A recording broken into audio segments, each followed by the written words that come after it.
All right, minis, grab your snacks and get comfy because this one is gonna make you so mad, like genuinely heated. I'm still not over it, and I already know how it ends.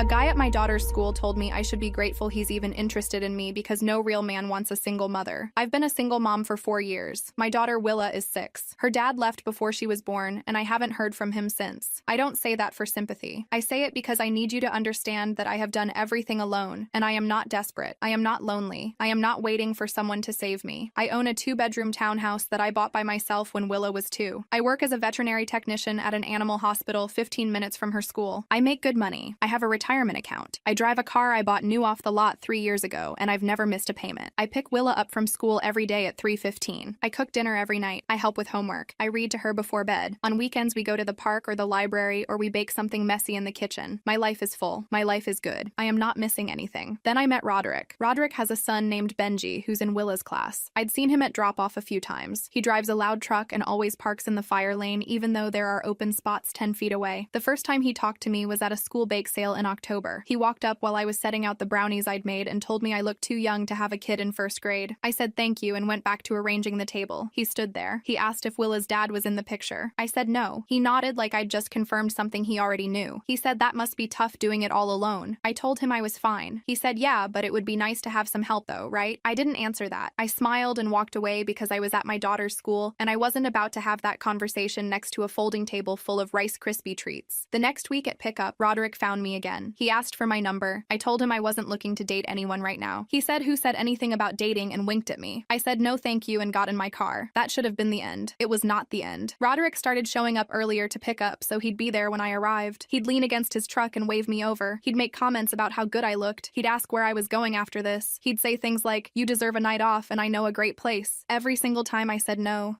politely. I said no firmly. I said no while smiling. I said no while not smiling. I said no 12 different ways across 3 weeks and Roderick heard none of them. Then he changed tactics. He started going through the kids. He told Benji to invite Willa on a play date. Willa came home begging me to let her go to Benji's house. I called the number on the class contact sheet to talk to Benji's mother about the details. Roderick answered. He said Benji's mom wasn't in the picture either. Then he said, see, we have a lot in common. I told him I'd think about the play date and hung up. I let Willa go because she wanted to play with her friend, and I wasn't going to punish my daughter because her friend's father couldn't take a hint. I dropped her off on Saturday morning. Roderick opened the door in a collared shirt and cologne. There were candles on the kitchen table. He had made brunch, 2 place settings. The kids were already in the backyard. He'd planned this. He'd used our 6-year-olds to set up a date I never agreed to. I told Willa to get her shoes. Roderick blocked the doorway. Not aggressively. He just stood there. He said, come on, just sit down and eat. He said I went through all this trouble. He said you're a single mom. It's not like guys are lining up. I looked at him. I asked him to repeat that last part. He did. He said it's not like guys are lining up. He said most men don't want to deal with another man's kid, and that I should appreciate that he was willing to. Willing to. Like my daughter was a burden he was graciously agreeing to tolerate. Like I was damaged goods on a clearance shelf, and he was the generous customer taking a chance. I called Willa inside. I picked up her jacket from the couch. Roderick said I was overreacting. He said he didn't mean it like that. He said I was too sensitive. I walked past him through the doorway without saying a word. I drove home. Willa asked why we left early. I told her something came up, but she could see Benji at school on Monday. The following week, Roderick approached me at pickup again. He acted like nothing had happened. He asked if I wanted to try again this weekend. I told him clearly and slowly that I was not interested, that I would never be interested, that he needed to stop asking. He got angry. He said I was stuck up. He said I thought I was better than him. Then he said the thing that made everything click. He said the problem with single moms is they think they still get to be picky. I let that sentence sit in the air. Then I walked into the school. I went straight to the front office. The woman at the desk was named Colleen. She had been working at that school for 11 years, and she knew every parent and every situation. I told her I needed to speak with the principal. She asked if everything was all right. I said no. She picked up the phone, and 2 minutes later I was sitting in the principal's office across from a woman named Dr. Whitfield. I told Dr. Whitfield everything. I started from the bake sale and went through every interaction, the repeated asks, the comments about my appearance, the question about Willa's dad within 30 seconds of our first conversation, the fake playdate, the candles and the brunch I didn't agree to, the doorway blocking, the line about guys not lining up, and the final comment at pickup about single moms not getting to be picky. I gave her dates where I could remember them. I told her the bake sale was October 14th. I told her the fake brunch brunch was a Saturday in early November. I told her the final comment at pickup was November 19th because I wrote it down in my phone that night. I wrote it down because something told me I might need to remember the exact words and the exact day. Dr. Whitfield listened without interrupting. She took notes on a yellow legal pad. She filled 2 pages. When I finished, she set her pen down and said, "I'm going to ask you a direct question, and I need you to answer honestly. Do you feel safe at pickup?" I said I didn't feel unsafe, but I felt cornered. I told her there was a difference between a man who might hurt you and a man who won't leave you alone, and that both of those situations require someone to intervene. She nodded. She said she was going to review the school's code of conduct for parent behavior on campus, and that she would be reaching out to Roderick directly. She said in the meantime, if I wanted to, I could arrange to pick Willa up from a side entrance to avoid contact. I told her I would not be using a side entrance. I said I have been picking my daughter up from the front door of this school since she was in pre-K, and I am not going to rearrange my routine because a man cannot hear the word no. Dr. Whitfield looked at me for a second and then said, "Good. I want that on the record." I left her office and drove home. 2 days later, I got a call from Colleen at the front desk. She said Dr. Whitfield had met with Roderick that morning. She said Roderick was told that his behavior toward another parent on school property had been reported and documented. He was told that any further unwanted contact would be considered harassment and could result in a formal complaint to the school board and potentially to local law enforcement. Colleen said Roderick did not take it well. He raised his voice. He said this was ridiculous. He said he was just being friendly and that I was blowing things out of proportion. He said he was a single father too, and that he was just trying to connect with someone who understood his situation. He said the school had no right to police how parents interacted in a parking lot. Dr. Whitfield told him that 12 documented instances of a parent pursuing another parent after being told no was not friendly. It was a pattern. She told him the school absolutely had the right and the obligation to ensure every parent felt safe on campus. She told him that if he wanted to dispute the documentation, he was welcome to review it with the school board. Roderick stood up so fast his chair scraped across the floor. He pointed at Dr. Whitfield and said, "This is what happens when women run things." Then he stormed out. He slammed the office door hard enough that Colleen felt it at the front desk. Dr. Whitfield added his comment about women running things to the file. Colleen told me that part specifically. She said she wanted me to know the kind of man I was dealing with in case I had any doubts. That afternoon at pickup, I parked in my usual spot. I got out of my car. I stood by the entrance like I always did. Roderick was across the lot leaning against his truck. He stared at me. He didn't come over. He didn't wave. He just stared with his arms crossed and his jaw tight like I had taken something from him. Like my refusal to be flattered by his attention had cost him something he was owed. I didn't look away. I didn't flinch. I didn't adjust my position or angle my body toward the door or do any of the small unconscious things women do when a man is watching them and they want to seem smaller. I stood exactly where I was and I looked right back at him until Willa came through the door and grabbed my hand. We went home. I made spaghetti. We watched a movie. I put her to bed. Then I sat at the kitchen table and wrote down everything that had happened since October in a notebook. Dates, quotes, locations. I wrote it all down because I wanted a record that existed outside of my memory. I wanted something on paper in case the school ever needed it again. The next morning at drop-off, 2 other moms approached me in the parking lot. One was named Greta and the other was named Inez. Greta said she heard what happened with Roderick. I asked how she knew. She said Roderick had been complaining about me to anyone who would listen in the parent pickup line. He told people I got him called into the principal's office like a child. He told people I was dramatic and couldn't take a compliment. He told people he was just trying to be nice and that I was punishing him for showing interest. He told one dad that women like me were the reason good men stopped trying. He said that in a school parking lot in front of other parents while waiting to pick up his 6-year-old son. That's who Roderick was. A man who could stand 50 feet from a building full of children and say women like me out loud without hearing how it sounded. Greta said she wanted me to know that Roderick had done the same thing to her the previous year. She said he had asked her out repeatedly at school events. She said he made comments about her body within earshot of other parents. She said at a fall festival he stood behind her in the food line and told her she must work out because she didn't look like a woman with 3 kids. She said he found her email through the school directory and sent her a message that said just 2 single parents grabbing dinner. What's the harm? She told him she was married. He said that's a shame. She said he told her she should feel flattered because most guys wouldn't look twice at a woman with 3 kids. 3 kids. That was Greta's version of my line about guys not lining up. Same playbook, same entitlement, same belief that a woman with children should be grateful for his attention. Greta said she didn't report it because she didn't want the drama. She said she just started sending her husband to do pickups for a while until Roderick lost interest. She said her husband wanted to confront Roderick directly, but she talked him out of it because she didn't want a scene at her children's school. She said she regretted that decision every time she saw Roderick in the parking lot talking to another woman. Inez said Roderick had also approached her at a school fundraiser the year before that. She said it was less aggressive, but that he had made a comment about her being a young widow and how that must be hard, and that he knew how to make it easier. He said it with a smile like he was offering to carry her groceries. Inez said she shut it down quickly, but that the comment stayed with her for weeks. She said she felt like he had scanned the room and identified her as the most vulnerable person in it. She said that's what it felt like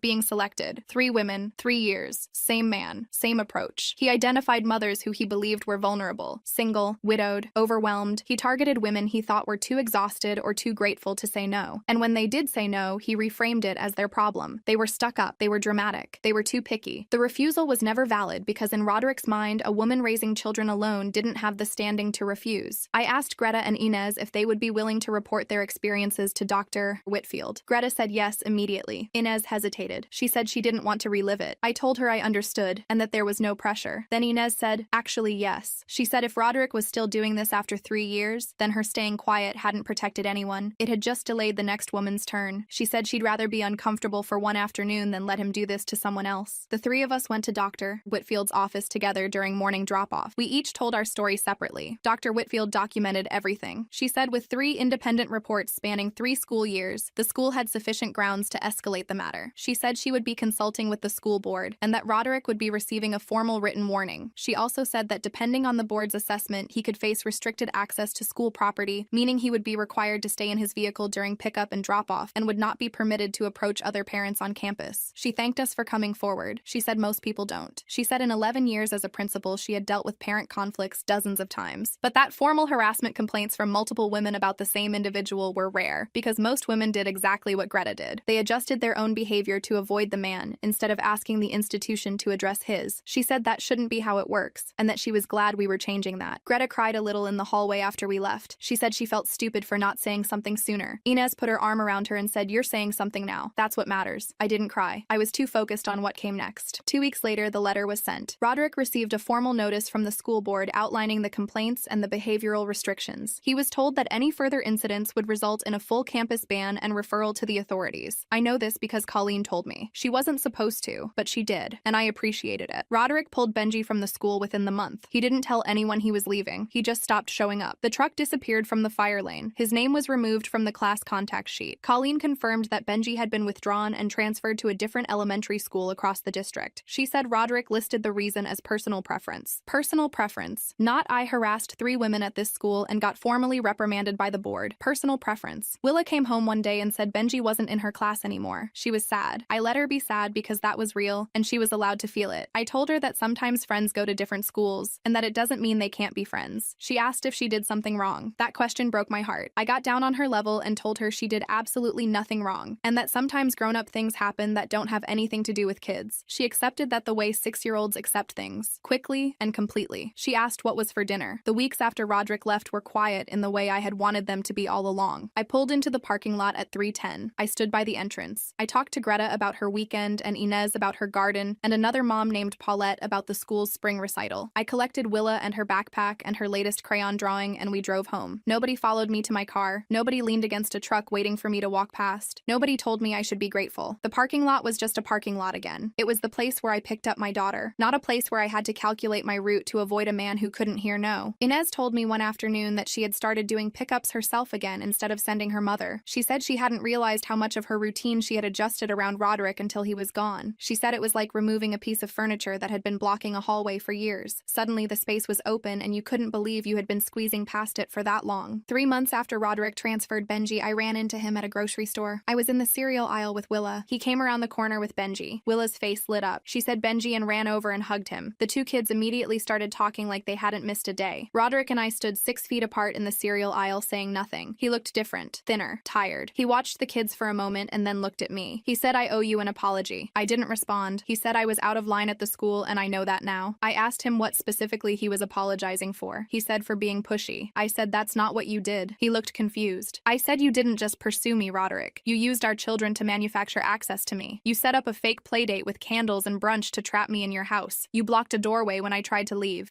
You told me I should be grateful for your attention because no one else would want me. You said single mothers don't get to be picky. You did the same thing to at least 2 other women at that school over 3 years. You told one of them she should feel flattered that you noticed her. You told another one you could make things easier for her like she was a project you were volunteering for. And when the school held you accountable, you told the principal this is what happens when women run things. That's not being pushy. That's a pattern. And the only reason you're standing in the cereal aisle apologizing is because there were consequences. Not because you woke up one morning and realized you were wrong. He didn't say anything for a while. Benji tugged on his sleeve and asked if he could get a cereal with marshmallows. Roderick looked down at his son and said, "Yeah, buddy, pick one out." Then he looked back at me and said, I'm sorry. I said, okay. I didn't say I forgive you because I didn't. I said, okay, because it was the most honest thing I could offer. The word sat between us like a receipt. Acknowledgement of the transaction, but nothing more. No warmth behind it, no door opening. Willa hugged Benji one more time and we finished our shopping and went home. I unpacked the groceries while Willa sat at the table drawing. She asked me if Benji's dad was nice. I said he's trying to be. She said he seemed sad. I looked at her. 6 years old and she could read a grown man's face better than he could read a room. I said sometimes people are sad because of choices they made. She said that's like when I break a crayon and then I'm sad. I said yes, baby. Exactly like that. That night after Willa went to bed, I sat on the couch with a glass of water and thought about what Roderick said at that fake brunch months ago. He said it's not like guys are lining up. I've turned that sentence over in my head more times than I should have. Not because it hurt, but because he believed it. He genuinely believed that a woman raising a child alone was operating from a deficit, that I was walking through life with a hole in my resume, and that any man willing to overlook it deserved a medal. He saw my daughter as a liability, and my independence as a phase I'd eventually grow out of once I realized how hard it was. He was wrong about all of it. The hard part was never being alone. The hard part was people like Roderick assuming that alone meant incomplete. I built this life on purpose. Every piece of it was chosen. The townhouse, the job, the schedule, the Saturday mornings with flour on the counter and Willa standing on a step stool cracking eggs into a bowl. None of that happened by accident. None of it happened because I was waiting for someone to show up and make it real. It was already real. He was right about one thing though. Guys are not lining up because I never opened a line. I never put out a sign. I never stood at a window looking for someone to show up and complete the picture. The picture was already complete. It's me and Willa and a townhouse with a paid mortgage and a kitchen that smells like banana bread on Saturday mornings. That's the whole picture. It doesn't need a man leaning against a truck in a fire lane to make it count. Greta texted me last week. She said a new dad at the school had started making comments to one of the younger moms during drop-off. She said the mom looked uncomfortable. She asked me what I thought she should do. I told her to walk over and introduce herself. I said sometimes the thing a woman needs most when a man won't stop talking is another woman standing next to her. Not saying anything, not confronting anyone, just standing there so she knows she's not alone in it. Greta said she'd handle it on Monday. I didn't hear anything else about it, so I assume she did. The fact that he did this to 3 different women over 3 years and nobody said anything until she did is exactly why speaking up matters. And the way he stormed out of the principal's office talking about this is what happens when women run things. Like, baby, that's exactly what should happen when women run things. Accountability. But for real, the ending got me. She's sitting on her couch at night and she's like, guys aren't lining up because I never opened a line. The picture is already complete. That's queen energy right there. I'm sorry. And little Willa comparing it to breaking a crayon, honestly, that child is wise beyond her years. Anyway, minis, thank you so much for watching. I hope you have a wonderful day or night wherever you are, and I will see you in the next one.